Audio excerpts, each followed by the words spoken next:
ये वीडियो आप सभी के लिए बहुत इंपॉर्टेंट है क्योंकि इस वीडियो में हम ह्यूमन हेल्थ से रिलेटेड कुछ बेसिक पॉइंट्स जानने की कोशिश करेंगे जो कि आपको पता होना चाहिए और ये सभी पॉइंट्स आपको आगे तक काम आएंगे। तो यहाँ पे हम देखेंगे ब्लड प्रेशर, पल्स, ऑक्सीजन, ये सभी चीज़ें आपको आगे तक काम आती हैं। तो सबसे पहले हम बात करते हैं ब्लड प्रेशर की। तो देखिए ब्लड प्रेशर क्या होता है। ब्लड जिन नलिकाओं में बहता है या फिर जिन कैपिलरीज में सर्कुलेट होता है उनकी वाल्स पर जो प्रेशर डालता है। मान लीजिए ये हमारी नलिकाएं हैं या हमारी कैपिलरीज हैं और इसके अंदर ब्लड सर्कुलेट हो रहा है, तो ये इनकी वाल्स पर जो प्रेशर डालता है दोनों साइड में, उसे हम ब्लड प्रेशर कहते हैं। और ये ब्लड प्रेशर दो टाइप का होता है, सिस्टोलिक एंड डायस्टोलिक। तो यहाँ पर सिस्टोलिक ब्लड प्रेशर हमारा ऊपर का ब्लड प्रेशर होता है, जबकि डायस्टोलिक ब्लड प्रेशर हमारा नीचे का ब्लड प्रेशर होता है। तो हम यहाँ पे जानेंगे कि ब्लड प्रेशर नॉर्मल कितना होता है और हम कब मानेंगे कि हमारा ब्लड प्रेशर बढ़ चुका है। तो देखिए यदि किसी का ब्लड प्रेशर ऊपर का 120 होता है, यानी कि उसका सिस्टोलिक ब्लड प्रेशर 120 होता है और उसका डायस्टोलिक ब्लड प्रेशर 80 होता है, तो इसे हम नॉर्मल ब्लड प्रेशर मानते हैं, यानी कि वह व्यक्ति बिल्कुल स्वस्थ है। और इसके अलावा यदि किसी का ब्लड प्रेशर 130 हो जाता है ऊपर का और नीचे का 85 हो जाता है, तो ये ब्लड प्रेशर भी नॉर्मल माना जाता है, यानी कि उसका ब्लड प्रेशर अभी कंट्रोल में है। और इसके अलावा यदि किसी का ब्लड प्रेशर 140 ऊपर का होता है और नीचे का या फिर 90 हो जाता है, यानी कि यदि ऊपर का 140 हो या फिर नीचे का 90 हो, तो इसे हम थोड़ा सा बढ़ा हुआ ब्लड प्रेशर मानते हैं। एंड लास्ट में यदि किसी का ब्लड प्रेशर ऊपर का 150 हो जाता है और नीचे का 95 हो जाता है, तो इसे हम वेरी हाई ब्लड प्रेशर मानते हैं, यानी कि उसका ब्लड प्रेशर बहुत ज़्यादा बढ़ चुका है। और ऐसी कंडीशन में हमें तुरंत डॉक्टर के पास में जाना चाहिए क्योंकि ये इमरजेंसी कंडीशन होती है।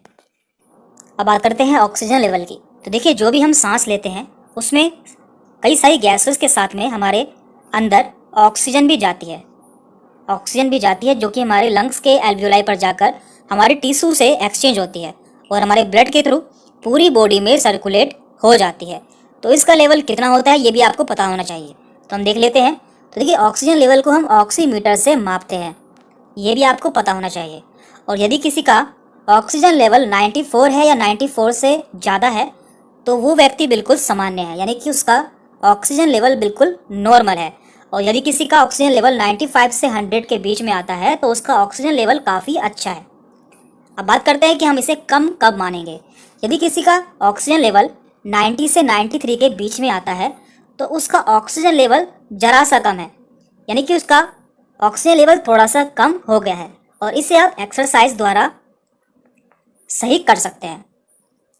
लेकिन यदि किसी का ऑक्सीजन लेवल 80 से 89 हो गया है या इससे भी कम हो गया है, तो ऐसे में उसका ऑक्सीजन लेवल बहुत कम हो चुका है और ऐसी कंडीशन में आपको डॉक्टर की सलाह पर एडमिट हो जाना चाहिए। अब बात करते हैं हम पल्स रेट की। तो देखिए ये भी किसी हेल्थी पर्सन की हेल्थ को मेजर करने के लिए बहुत ही अच्छा क्राइटेरिया है। हम जानेंगे कि किसी नॉर्मल पेशेंट का या व्यक्ति का पल्स रेट कितना होता है। तो देखिए ये होता क्या है, हमारा दिल या हमारा हार्ट 1 मिनट में जितनी बार बीट होता है या धड़कता है उसे हम पल्स रेट कहते हैं। नॉर्मली ये 72 से 75 टाइम्स बीट करता है। तो देख लेते हैं। देखिए यहाँ पे लिखा हुआ है 72 पर मिनट, यानी कि यदि किसी पेशेंट का या व्यक्ति का हार्ट 1 मिनट में 72 बार बीट हो रहा है, तो इसे हम बहुत अच्छा पल्स रेट मानते हैं, यानी कि उसका पल्स रेट गुड है। और यदि किसी का 60 से 80 के बीच में पल्स रेट आता है, तो उसका पल्स रेट नॉर्मल है। लेकिन यदि किसी का पल्स रेट 90 से 120 के बीच में आता है, तो उसका पल्स रेट काफ़ी बढ़ा हुआ है। तो ये भी आपको पता होना चाहिए। अब बात करते हैं हम शरीर का तापमान, यानी कि बॉडी टेम्परेचर। ये जानना भी आपके लिए बहुत इंपॉर्टेंट है कि हमारे शरीर का टेम्परेचर कितना होता है। तो देखिए इसे हम थर्मामीटर से चेक करते हैं और यदि किसी का बॉडी टेम्परेचर 92 से 98.6 के बीच में आता है, तो उसे बुखार नहीं है, यानी कि उसका नॉर्मल बॉडी टेम्परेचर है।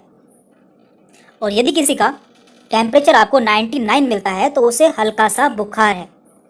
और यदि किसी का टेम्परेचर 100 से 102 या उससे ज़्यादा मिलता है, तो उसे ज़्यादा बुखार है। तो ये भी आपको पता होना चाहिए। अब बात करते हैं हम HRCT या फिर चेस्ट सीटी स्कैन की। ये आजकल बहुत कॉमन है और इसमें हम किसी भी बॉडी पार्ट को या किसी भी बॉडी ऑर्गन का डिटेल में एनालिसिस कर सकते हैं।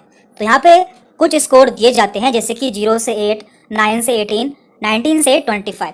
तो पहले हम इसे समझ लेते हैं कि ये होता क्या है। देखिए यहाँ पे हमने लंग्स का डायग्राम लिया है इसे समझने के लिए। देखिए लंग्स में दो साइड होती है, यानी कि दो लंग्स होते हैं, राइट एंड लेफ्ट। तो आप जानते हैं कि राइट साइड में हमारे लंग्स में 3 लोब होते हैं, सुपीरियर, मिडल एंड इन्फीरियर। जबकि लेफ्ट साइड में हमारे लंग्स में केवल 2 लोब होते हैं, सुपीरियर एंड इन्फीरियर। तो देखिए यहाँ पे हम इन्हें कुछ नंबर्स देते हैं, यानी कि सिटी स्कोर देते हैं। तो यहाँ पे हम हर लोब को 5 सिटी स्कोर देते हैं। मान लीजिए यहाँ पे हमने 5 दिया है इस लोब को, इसे भी 5 दिया है, इसे भी 5 दिया है, इसे भी 5 दिया है और इसे भी 5 दिया है। तो कुल मिलाकर हमारा स्कोर बनता है 25। तो हम सिटी स्कैन में देखते हैं कि हमारा कितना परसेंट या कितने लोब खराब हो गए हैं। यदि हमारा, मान लीजिए कि हमारा सुपीरियर लोब में से इसका 3 पॉइंट खराब हो गया है, तो हम मानेंगे कि यहाँ पे केवल इसका 2 पॉइंट ही सही है। और मान लीजिए कि यहाँ से हमारा 1 पॉइंट खराब हो गया है, तो यहाँ पे हमारा केवल 4 पॉइंट ही सही है।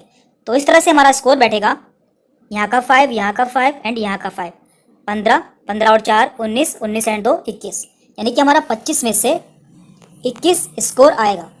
इस तरह से हम सिटी स्कोर में देखते हैं कि हमारा लंग कितना डैमेज है या उसमें कितना इन्फेक्शन हो चुका है।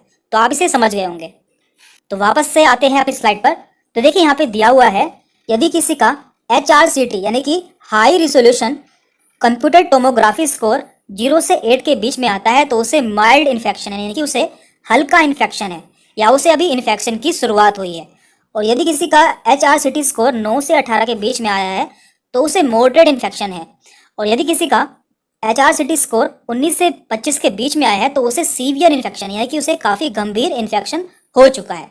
तो इससे आप जान सकते हैं कि किसी को कितना इन्फेक्शन हुआ है उसके लंग्स में। और साथ में आपको ये भी जानना जरूरी है कि माइल्ड इन्फेक्शन में जो कंडीशन है या इन्फेक्शन है वो नॉर्मल दवाई से ठीक हो सकता है, लेकिन सीवियर इन्फेक्शन में ऑक्सीजन एंड वेंटिलेटर की ज़रूरत होती है।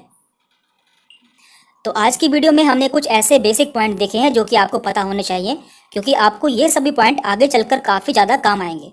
तो इस वीडियो में इतना ही था। आपको यदि कोई कन्फ्यूजन होती है या कोई डाउट रहता है तो आप हमसे कमेंट करके पूछ सकते हैं। Thank you very much.